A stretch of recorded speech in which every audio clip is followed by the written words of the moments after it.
Como vai? Tudo bem com vocês? Muito obrigada pela companhia de todos aqui no canal. Louvo, agradeço e bendigo a Deus por essa oportunidade. Que a graça do Senhor nosso Deus esteja com cada um de vocês. Nós vamos tratar esse mês sobre um assunto que faz parte da vida de todos nós. Temos a experiência maior desse tema na pessoa de Jesus, Deus Pai, Filho e Espírito Santo, Jesus que veio ao mundo com a permissão de Deus, com o sim de Maria e que teve uma trajetória totalmente voltada, preparada e encaminhada por Deus para a minha salvação, para a salvação de todos nós. A morte de cruz de Jesus garantiu e garante a nossa salvação. Por isso, o tema do mês de março é sofrimento. Não aquele sofrimento pesado que nós paramos simplesmente em cima dele para o lamento, a murmuração, a angústia e a tristeza. Não é desse sofrimento que vamos abordar aqui. Até porque no dicionário a palavra sofrimento significa dor, padecimento, mas nós temos que colocar uma barra e dizer caminho à esperança e ao nosso crescimento na fé através do sofrimento. Eu vejo de modo muito particular que o sofrimento por si só não significa nada se através dele eu não me disponibilizar a aumentar a fé em Deus e também caminhar esperando nas promessas que Deus tem para a minha vida. Então eu desejo que a reflexão chegue até vocês com esse propósito, com esse objetivo. A cruz de Cristo, propriamente dita, a cruz, a madeira em si, ela não representaria nada se não fosse o que de fato aconteceu nela, através dela e após a morte de Cristo na cruz. A ressurreição. A ressurreição de Jesus é uma experiência viva do imenso amor de Deus por cada um de nós. Então, através dessa cruz que houve a transformação da morte para a vida, através da cruz que houve a ressurreição de Jesus, então é que a garantia da nossa salvação nos foi dada e é nessa cruz, para esta cruz, através dessa cruz, que devemos olhar para frente, olharmos para o alto e buscarmos sempre em Deus uma esperança animada quando o sofrimento nos visitar. Na palavra de Deus, temos muitos homens e mulheres que sofreram por seguir Jesus, sofreram por obedecer, sofreram por não negá-lo. Aquela mãe que viu seus 7 filhos morrerem por não negarem Jesus comendo a carne de porco que o rei queria.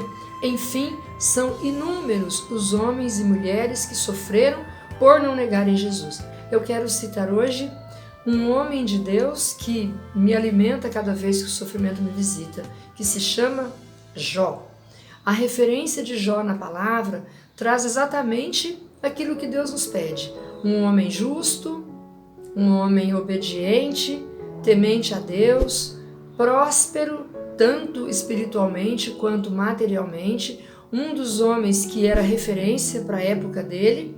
Por permissão de Deus, foi visitado por Satanás e ele resistiu a todo o sofrimento, considerando que Deus não permitiu que Satanás tocasse na vida de Jó e lhe quebrasse nenhum dos seus ossos. Então Jó sofreu tudo, todas as perdas materiais, todas as perdas familiares, todas as perdas dos bens. Jó perdeu toda a sua riqueza e ainda foi visitado por amigos que, ao invés de consolá-lo e confortá-lo, questionaram.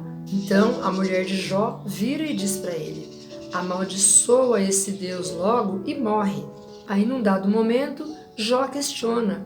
Jó se joga, ele se rende ao sofrimento e diz: maldito dia que nasci, por que não secou e não faltou leite no peito de minha mãe, assim eu teria morrido de fome. Enfim, ele entra no momento de desespero.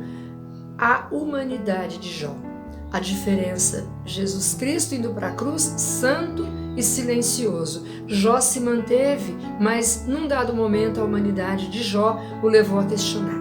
E ele fez muitas perguntas para Deus. Quais foram as respostas de Deus para Jó?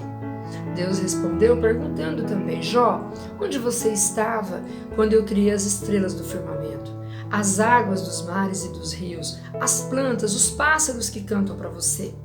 Os pensamentos de Jó, apesar da sua obediência e da sua fidelidade, não estava voltado para a capacidade de Deus em restituir tudo em dobro para Jó. Então ele se volta, espera Deus trabalhar na recuperação dele, na restauração e na restituição. O livro de Jó, ele é maravilhoso, não é um livro longo. Vale a pena nos dedicarmos a essa leitura do livro de Jó. É uma leitura maravilhosa e que nos ensina muito. Apesar de ser um livro bem conhecido, há detalhes que vale a pena a gente relembrar. Quando Jó recebe de Deus a restituição de tudo, Jó tem realmente tudo em dobro. Os filhos, os 10 filhos, diz na palavra que as filhas de Jó eram as mulheres mais lindas daquela época. Jó consegue ver todos os seus filhos crescerem, se casarem, ele conhece os seus netos, os seus bisnetos e Deus lhe confia mais 140 anos. Essa história de Jó podemos trazer para a nossa realidade e compreendermos que a demora para passar essa pandemia, o aumento da doença, a proximidade de pessoas contaminadas à nossa volta, a dor da humanidade, que para todo aquele que ama, como Deus quer que amemos, dói também na gente, a falta de recursos tanto na saúde quanto no emprego, enfim, esse sofrimento generalizado, como sabiamente disse o Michel no último vídeo de 2020 sobre esperança, ele falou que um inimigo invisível parou o mundo.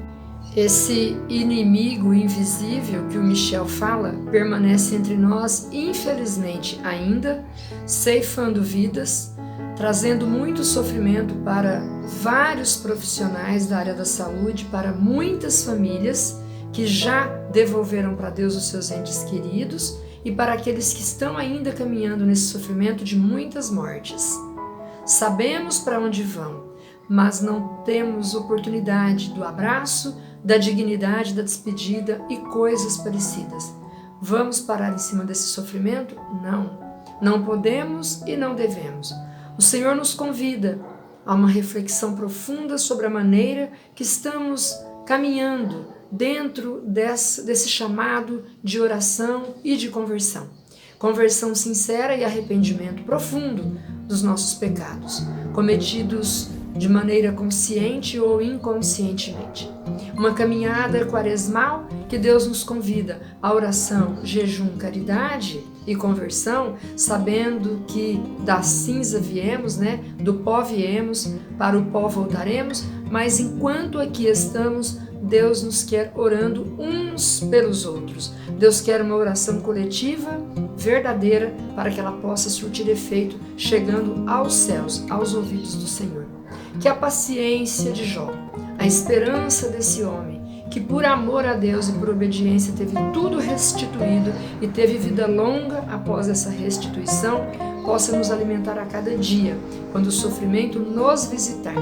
Que tenhamos esse olhar que Jó e tantos homens e mulheres de Deus na palavra tiveram, porque se Deus fez por cada um deles, Deus também quer fazer por mim e por você. E tantos homens e mulheres de Deus que caminham por aqui, plantando a semente do amor, buscando em Deus com fidelidade compartilhar as experiências e as vivências pela fé. Que a cruz de Cristo não seja para o nosso olhar apenas uma madeira para contarmos uma história. Somos cristãos e tivemos... Não. Que a cruz de Cristo seja o símbolo máximo do amor de Deus por cada um de nós.